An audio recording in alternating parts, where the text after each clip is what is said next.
All right, welcome back to Mondays with Mike. If you watched last week, you'll probably notice that I'm in the same seat in the same clothes. I haven't been sitting here all week, although I am excited to be back in the office. This is just a pretty long topic. We were talking last week, or a few minutes ago, if you're me, about the anticipated shift from people living in New York City or other urban centers out to the suburbs. In our case, we're focused on Nassau and Suffolk. So what I didn't get to last week in the last segment, because it was running kind of long, is that this is not just caused by the pandemic. I think a lot of people are thinking that this is a quick thing, that either people are going to get over it quickly and stay in the city, or nobody's going to ever want to stay in the city again because too many people. What if we have a relapse? What if we have a second wave of the coronavirus? There's something larger at play here that not everybody may be aware of. Millennials, and we're talking about like those born 1981 to 1996 generally, millennials were already starting to shift to the suburbs.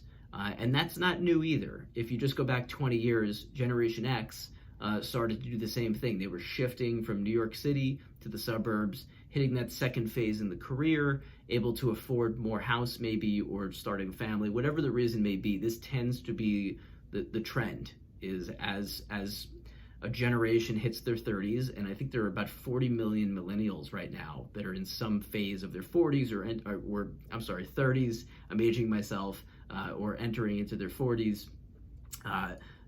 They're looking to spread out, and the coronavirus has definitely accelerated that, right? People are looking for yard space now.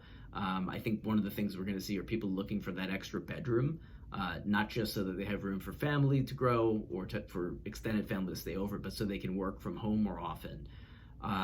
But this shift was definitely underway before coronavirus. I think it has accelerated it, but I think it's a longer term trend that you can look at. If you look at the numbers, which I always do, most of you who know me know that I'm a little bit of a data nerd when it comes to real estate.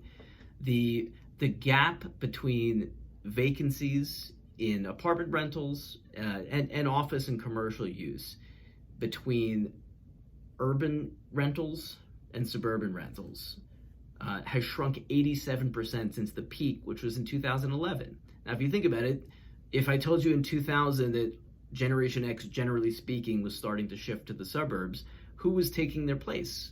The millennials were taking their place, and by 2011, it was kind of the peak for demand. Millennials were at peak demand for urban living, urban job spaces, and now it's shrunk by 87%. So that's going to be a longer term trend. And guess what? Generation Z is right around the corner. This is not the death knell for New York City. I would like to think that there will never be a death knell for New York City. It's just is a different generation that's going to come in and take the place of the millennials for the most part. So this is something that we just need to embrace for the longer term. It's a recurring trend in real estate. All right, this was even longer than I thought it was going to be also, so I'll actually make this into 3 segments, and you'll see me once again next week in the same shirt, in the same spot. We'll talk to you then.